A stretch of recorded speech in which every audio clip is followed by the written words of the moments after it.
Hi అందరికీ, అందరు ఎలా ఉన్నారు, ఏం చేస్తున్నారు, బాగున్నారా? నేనైతే బాగున్నానండి. మీరు కూడా బాగుండాలని దేవుని మనస్ఫూర్తిగా కోరుకుంటున్నాను. మన వీడియోస్ అయితే చాలామంది చూస్తున్నారండి. Thank you so much.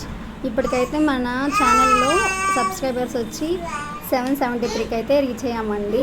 ఇదంతా మీ సపోర్ట్ వల్లే. మీకు వీడియో చూసే ప్రతి ఒక్కరికి చాలా అంటే చాలా థ్యాంక్ యూ అండి. ఈ వీడియో వచ్చేసి నేను మా తమ్ముడికి రాఖీ కట్టాం కదండి, రాఖీ రోజు వీడియో అనమాట. ఇప్పుడైతే ఎడిట్ చేసి అయితే పెడుతున్నానండి. మా తమ్ముడు, మేమైతే ముగ్గురు అక్క చెల్లెలమండి. ముగ్గురు అక్క చెల్లెలకి ఒక తమ్ముడు. మా తమ్ముడు ఫస్ట్ నేను, తర్వాత మా చెల్లి, తర్వాత ఇంకో చెల్లి, తర్వాత మా తమ్ముడు అండి. మా తమ్ముడు అంటే మాకు చాలా ఇష్టం. ఎందుకంటే లాస్ట్ వాడు, అందులోనూ చిన్న పిల్లోడు కదా, అందుకంటే వాడంటే మాకు చాలా ఇష్టం అండి. నాకు మా చెల్లికి వచ్చి 5 years డిఫరెన్స్ ఉంటుంది. ఇంకా నాకు మా చెల్లి వాళ్ళకైతే, మా చెల్లి లాస్ట్ ఇంకొక తమ్ముడు ఉన్నాడు కదా, వాళ్ళకైతే 14 years అలా డిఫరెన్స్ అయితే ఉందండి. ఇంకా వీళ్ళిద్దరిని అయితే చిన్నప్పటి నుంచి మా అమ్మ నాన్నకంటే ఎక్కువ మా దగ్గరే మేమే బాగా చూసుకునే వాళ్ళం. అంటే ఎక్కువ మా దగ్గరే ఉంచుకొట్టు, స్కూల్స్ కానీ, వాళ్ళకి సంబంధించిన డ్రెస్సెస్ కానీ ఏదైనా సరే మేమే చూసుకుంటాము. ఎందుకంటే వాళ్ళు అంటే మేము కొంచెం పెద్దవాళ్ళం కదా, వాళ్ళు మాతోడే ఎక్కువ హ్యాపీగా ఆడుకుంటూ, వాళ్ళకి ఏం కావాలన్నా ఫస్ట్ అమ్మ వాళ్ళకంటే కూడా నన్ను, మా చెల్లిని అయితే అడిగేవాళ్ళు. ఇంకా చిన్నప్పుడైతే నేను స్కూల్లో టీచర్గా వర్క్ చేసేటప్పుడు వాళ్ళిద్దరు కూడా నా స్కూల్లోనే జాయిన్ చేసుకున్నానండి.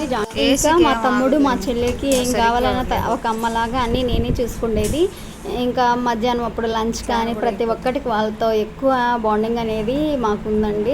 ఇంకా వాడు పుట్టినప్పటి నుంచి ఇప్పుడు వాడికి 7 years అండి. 7 years ప్రతి సంవత్సరం అయితే మేము రాఖీ కడుతూనే ఉన్నాము. అలాగే ఈ ఇయర్ కూడా నేను వెళ్ళలేను అని అనుకున్నానండి కొన్ని కారణాల వల్ల. అంటే కొత్తగా ఇల్లు కట్టుతున్నాము, అక్కడ డాడీ అయితే ఉన్నాడు. డాడీ అయితే తమ్ముడిని తీసుకొని వస్తా అన్నాడు, కానీ కొన్ని కారణాల వల్ల తీసుకురాగలేకపోయాడు. సరే అని చెప్పేసి ఇంకా మా హస్బెండ్ అయితే నన్ను మా తమ్ముడి దగ్గరికి అయితే తీసుకెళ్ళాడండి. ఫస్ట్ అయితే ఇంకా వెళ్ళేటప్పుడు స్వీట్స్ అయితే తీసుకొని వాడి దగ్గరికి అయితే వెళ్ళాను. నేను వెళ్ళేతలకి వాడైతే ఇంట్లో లేడండి, ట్యూషన్కి వెళ్ళినాడు. సరే అని వచ్చాక తలస్నానం అయితే చేయించామండి. తలస్నానం చేయించేసి ఇంకా రాఖీ అయితే కడుతున్నాము. ఫస్ట్ అయితే నేను కట్టాను, తర్వాత మా చెల్లి కట్టిందండి. కట్టేసిన తర్వాత మా ఇంకో చెల్లి, ముగ్గురం కట్టేసాము. ఫస్ట్ నేను, తర్వాత మా చెల్లి, ఇంకొకరు. ఫస్ట్ అయితే నా చేత అండి, నేనే కదా పెద్ద, అందుకోసం అయితే నేనే రాఖీ కట్టాలి. నా తర్వాతే వాళ్ళందరూ కడతారు.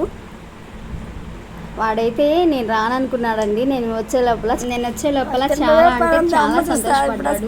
ఇంకా చిన్నప్పుడు కొన్ని వాళ్ళు చేసిన మెమరీస్, ఇంకా మా చెల్లి చేసిన మెమరీస్, ఇంకా వాళ్ళే కదండి మా ఇంట్లో చిన్నపిల్లలు, అవి చెప్పుకొని అయితే మేమందరం నవ్వుకుంటూ ఉన్నాము. ఇలా అయితే మా రాఖీ అయితే గడిచిందండి. వాడు చిన్నప్పటి నుంచి మాకు 10 rupees ఒక్కొక్కరికి, నాకు ఒక 10, మా చెల్లికి ఒక 10, ఇంకొక 10 అలా ఇచ్చేవాడు. ఈసారి ఏమో ఒక్కొక్కరికి 100 rupees ఇచ్చాడు. వాడు చిన్నపిల్లడు కదండి, వాడికి ఎక్కడి నుంచి వస్తాయి.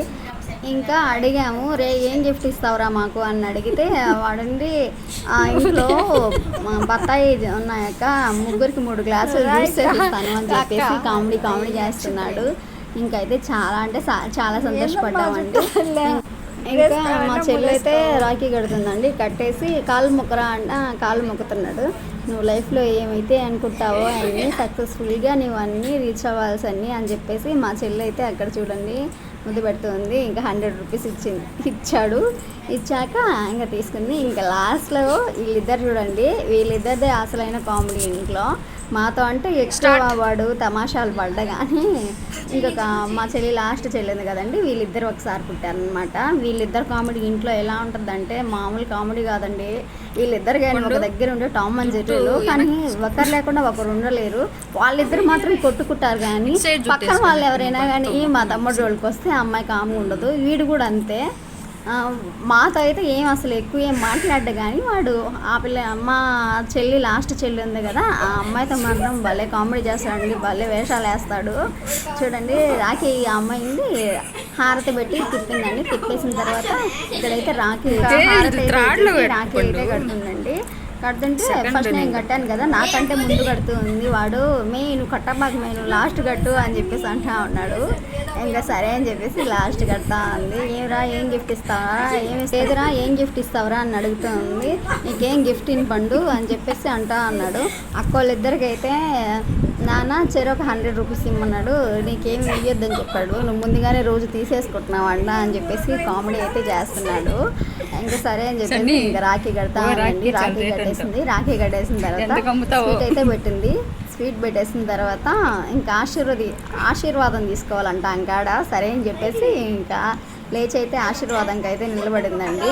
నిలబడితే ఏమని చెప్పిందంటే ఆయుష్మాన్ భవ అంటుంది. ఇంకా అందరికీ కామెడీ అయిపోయిందండి. అంటే పూజారులు ఆశీర్వదిస్తారు కదా, ఆయుష్మాన్ భవ అని చెప్పేసి అట్లా అయితే వెళ్ళిపోవాలా, బయటకు వెళ్ళి ఆడుకోవాలా అని చెప్పేసి అన్నట్టుగా ఉందండి. ఇంకా మా ఇంట్లో ఎవరినా లేకపోయినా మా లాస్ట్ చెల్లి అమ్మాయి కానీ ఉంటే చాలా అంటే చాలా సందడిగా సంతోషంగా ఉంటుందండి. మాకంటే అంటే చెప్పలేం కానీ మా ఇద్దరు పిల్లలు అంటే మాకు చాలా అంటే చాలా ఇష్టం. ఇంకా వాళ్ళిద్దరు చూడండి 100 రూపీస్ వద్దా పండు అంటే తీరా అని చెప్పేసి పెరుక్కొనేసి ఇంకా బయట మా డాడీ దగ్గరికి అయితే వెళ్ళేసి మాట్లాడుతోంది. తర్వాత ఇంకా వీళ్ళిద్దరు అయితే నా పిల్లలండి, తెలుసు కదా. నా కొడుకు పేరు నియాన్ తేజ, ఇంకా పాప పేరు జియా అనమాట. ఇంకా వాళ్ళు ఇంకా అన్నా చెల్లి రాఖీ కట్టుకుంటున్నారండి. ఇదే ఫస్ట్ రాఖీ అనమాట. లాస్ట్ ఇయర్ అయితే నేను చాలా బాధపడ్డాను. నా కొడుకు ఎవరు రాఖీ కట్టేవాళ్ళు లేరు అనేసరికి చాలా బాధ. నా చెల్లె పోయినసారి రాఖీ అయితే కట్టిందండి, మా లాస్ట్ చెల్లి. ఈసారి అయితే వాళ్ళ చెల్లి చేత అయితే రాఖీ కట్టించుకున్నారు. ఇలాంటి రాఖీలు వాళ్ళు చాలా చేసుకోవాలి. నాకు సంతోషం అనిపించింది. వాళ్ళిద్దరు అలా రాఖీ అంటే ఇప్పుడు వాళ్ళిద్దరు చిన్నపిల్లలు కదా, తెలియదు. సో అందుకోసం అని చెప్పేసి మార్నింగే కట్టిద్దాం అనుకున్నాను. మార్నింగ్ టైం ఏదో బాగాలేదు అంటున్నారు. అందులోనూ బాబు కదా స్కూల్కి వెళ్ళిపోవాలి కదా. ఇంకా అమ్మ వాళ్ళ ఇంటికి వచ్చాం కదా, ఇంకా మేము మా తమ్ముడికి రాఖీ కట్టేసి వీళ్ళిద్దరు కూడా రాఖీ కట్టుకున్నానండి. నేనైతే పాపకైతే నేను ఇచ్చానండి. ఫస్ట్ రాఖీ కదా 500 రూపీస్ అయితే ఇచ్చాను. ఇచ్చిన తర్వాత ఆశీర్వదించినా అంటే ఇంకా వాడు కామ్గా ఉన్నాడు. ఇంకా నేను రాఖీ తీసుకొని పాప చేతి తాగిచ్చి రాఖీ అయితే కట్టేశానండి. ఈ విధంగా అయితే మా రాఖీని చూడండి ఎంత సంతోషంగా ఎంత బాగా రాఖీ కట్టిస్తున్నాము. నాకైతే చాలా అంటే చాలా సంతోషం ఇస్తుందండి. ఈ రాఖీ అయితే నాకు చాలా బాగా నచ్చింది. అందులోనూ వీళ్ళిద్దరూ అది ఒక స్వీట్ కట్టుంటుంది. వాడు ఎప్పుడు స్వీట్స్ ఏమైనా కానీ చూస్తే అవి తినకుండా ఉండదు. అలాంటి వాడు స్ట్రాంగ్గా ఎలా ఉన్నాడో చూడండి. ఇంకా మా ఇంటికి వెళ్తే మాత్రం మా తమ్ముడు కానీ మా డాడీ కానీ మా అమ్మ వాళ్ళు కానీ మా చెల్లి వాళ్ళు కూడా ఎవ్వరు అందరు ప్రతి ఒక్కరు వాళ్ళని 24 hours మా పిల్లల్ని అయితే ఎత్తుకొనే ఉంటారు. ఇంకా మా ఇంటికి వెళ్తే ఇది ఒక బెనిఫిట్ అండి. పిల్లల్ని వాళ్ళ మీద వేసేసి నేనైతే హ్యాపీగా పడుకొని నిద్రపోయాను. ఈ విధంగా మా రాఖీ సెలబ్రేషన్ అయితే జరిగిందండి. ఐ హోప్ ఈ వీడియో కానీ మీకు నచ్చినట్లయితే లైక్ చేయండి, షేర్ చేయండి. ఇంకా మన ఛానల్ని ఫస్ట్ టైం చూస్తున్నట్లయితే సబ్స్క్రైబ్ చేసుకోండి. Bye friends.